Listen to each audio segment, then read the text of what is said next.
Didi Mangrejo as your master of ceremony for today's agenda, and it is my great pleasure to welcome you all to this wonderful event. Once again, welcome to ComAp Day, launching, branding, and networking. Boleh kita berikan aplaus sekali lagi yang paling meriah untuk kita semua.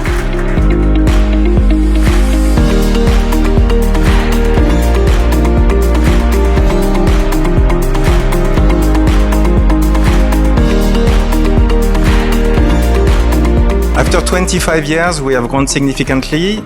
For the first time in our history, we were able to reach 100 million euro of revenue in 2025. I mean, the numbers are still being audited as we speak, but I'm very happy to share with you that we have crossed the 100 million mark. In 2025, we'll be very close to 110, just below 110 normally, and the number will be public in a couple of months.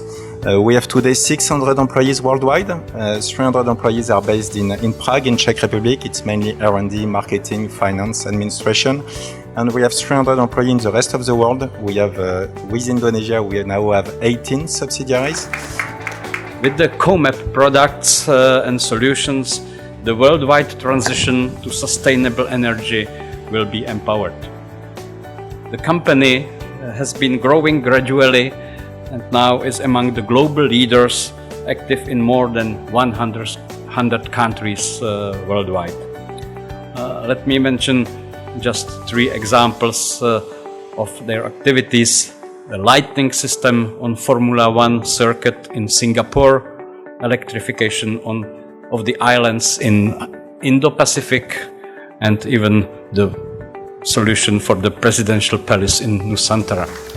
How ComAp has divided our market segments, we serve a couple of market segments. We call it hybrid microgrid because in last 5 years, that's what we have seen, that the integration was happening in the past with generators, but now it's happening with generators and battery and more renewable sources coming. So that's where we have a segment called as hybrid microgrid. And as Frederick told, this is the segment which has been growing very fast for us, and it's a big focus for us in Indonesia because of the islands you have, because of the infrastructure of electricity. I believe PV and battery and integration with generators will make a important impact. Then we have something called as biofuel and hydrogen. This is very specific. We have almost over 200 installations in Indonesia. 10 years ago, if you will remember, there was a big push in Indonesia to go gas and reduce diesel. This is where we did these installations. What we provide is we provide mechanical gas train. So you convert your diesel genset to run on diesel and gas.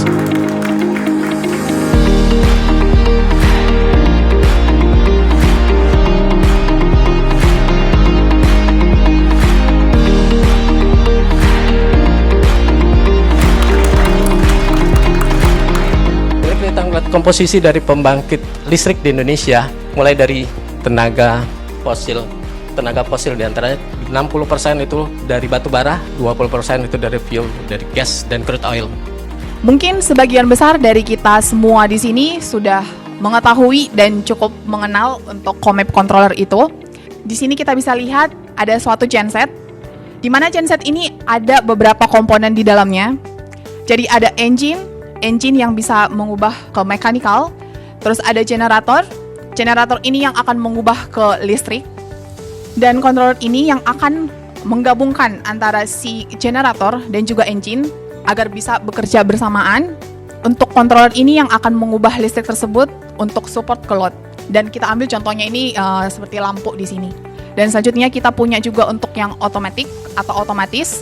Di sini ada automatic mains failure. Jadi controller ini bisa memonitor dari sisi mains. Jadi kalau misalnya keadaan dari si grid memang lagi tidak stabil, maka controller kita akan memerintahkan dari sisi genset atau GCB yang akan menutup si genset circuit breaker itu dan memberikan dan support ke load. Sebaliknya, kalau misalnya si mains itu sudah kembali normal, circuit breaker daripada genset itu akan terbuka, dan kemudian si mains circuit breaker itu akan tertutup dan memberikan support ke load. Ada MCCB, ini merupakan master genset circuit breaker. MCCB di sini berarti artinya adalah ada master untuk si genset ini yang bisa connect berapa genset tersebut. Jadi aplikasinya hybrid antara PLTS, baterai dan diesel. Nah, jadi mereka ini punya isu di BBM. Baik, Nah, BBM ini kan otomatis kan makin hari, makin tahun makin tinggi ya Bu. Nah, jadi mereka meminta efisiensi. baik, Berimplementasilah kami dengan menggunakan PLTS dan BES. baik. Nah, kebetulan kontrolnya pun menggunakan ComAp. Dengan adanya controller ini sebenarnya mempermudah. Yang mempermudahnya dengan kemajuan teknologi, kita bisa mengontrol beberapa engine ataupun sumber daya yang ada sekarang. Karena Indonesia juga kan termasuk negara yang berkembang. Betul. Antara teknologi yang sangat maju di sana dengan kita yang di sini, itu minimal ada step by step yang bisa kita kejar gitu. Oke. As Anup was highlighting in his presentation, during the segment presentation, so we have 3 categories when it comes to marine. One is your engine management system. You need a controller typically for propulsion application or auxiliary application. Then you have a second segment in marine is your same as land, synchronization system for diesel propulsion or diesel electric propulsion system. And the last one would be the new trend is combining AC and DC system, where you are bringing in batteries into a small tugboats, live boats, inland waterway systems, where for a short distance ferries or vessels, where you can integrate marine certified battery energy storage system along with generators to go more green and more climate supportive. References and case studies, just to give you an idea, but I'll not go in very much detail on this one. But we have successfully commissioned, thousands of vessels across the globe. Again, Asia Pacific has a lot of marine opportunities, and a lot of new vessels are either built or retrofitted.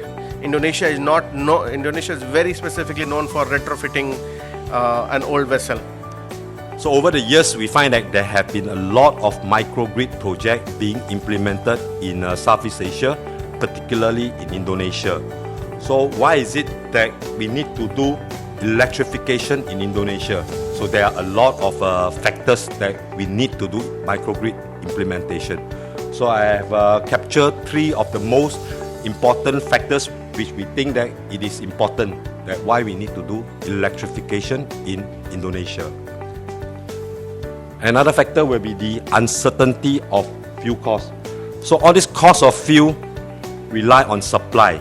If you have abundant supply, your fuel cost will be low, your oil price will be low.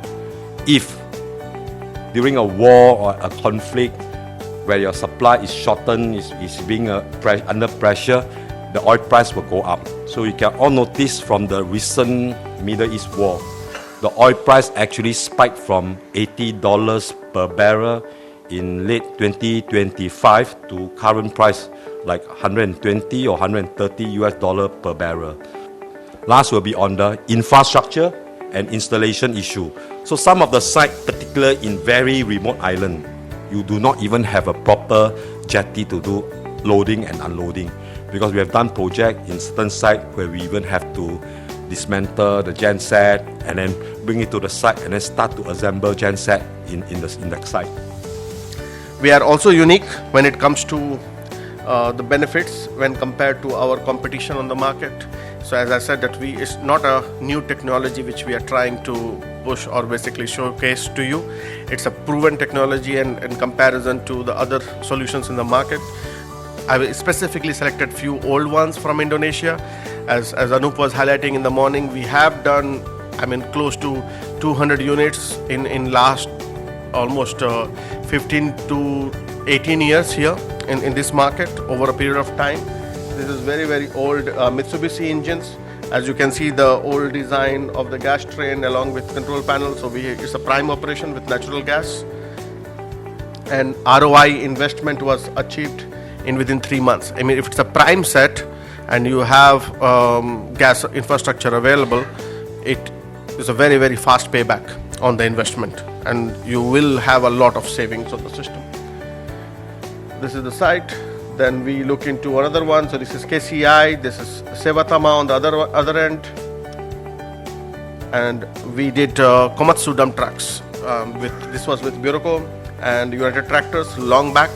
So this was quite successful, but again, it didn't gain the momentum which we were looking for, because on the mining side, you have to have gas infrastructure available or gas filling station available for continuous operation of this machine. But we successfully demonstrated the whole conversion, and we were able to achieve 50% substitution. 50% was gas and 50% was diesel on this machine at a very dynamic operational terrain, because as you know, mine sites, when you are operating across with full load capacity, it will not be a flat land. It will be again a lot of downhill as well as uphill, and irrespective of that, we were doing very high substitution on this machine. And annual saving on these sites are almost close to 300,000 USD per engine. So when you're using flare gas kind of solutions, so we can use flare gas, LNG, LPG, biogas, any kind of available gas in terms of substitution. Untuk saat ini dari kami, Jakarta Energy sedang berfokus untuk penyediaan listrik di area-area off-grid, mengkombinasikan solar PV, baterai dan juga diesel. Di situ saya juga berpengalaman memakai genset, yang mana memang program ComAp ini menurut saya bisa menunjang dengan efisiensi energi yang digunakan di kapalnya. Hybrid, jadi kita mencoba untuk mengurangi SFC faktornya dari penggunaan solar di mesin genset. Jadi dengan mengkombinasikan genset dan baterai, kita mengurangi konsumsi fuel. Kalau biofuel ya, menurut saya itu kan juga untuk sustainability gitu ya. Betul. Dari penggunaan diesel yang harganya lumayan mahal gitu kan, tiba-tiba bisa dirubah dengan menggunakan tambahan gas gitu. Itu teknologi yang emang bagus banget gitu kan untuk mengurangi biaya kos untuk diesel fuelnya.